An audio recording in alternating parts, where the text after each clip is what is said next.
I am ready! GMA Weather, serbisyong totoo ng GMA News. Bumaha at nagka-landslide pa sa ilang lugar sa Ifugao at Mountain Province dahil sa malalakas na pag-ulan. Makibalita tayo kay Marisol Abduraman.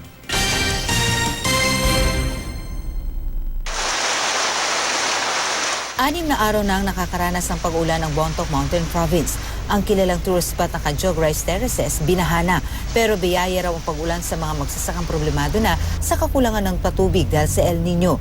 Isinaraman ng Bontoc, Ginaang Mainit Road dahil sa landslide.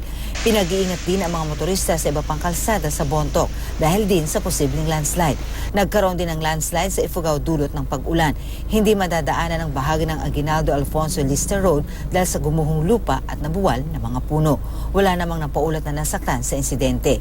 Sa kaparehong kalsada, may malalaking tipak din ang batong bumalandra kasunod ng pag-ulan.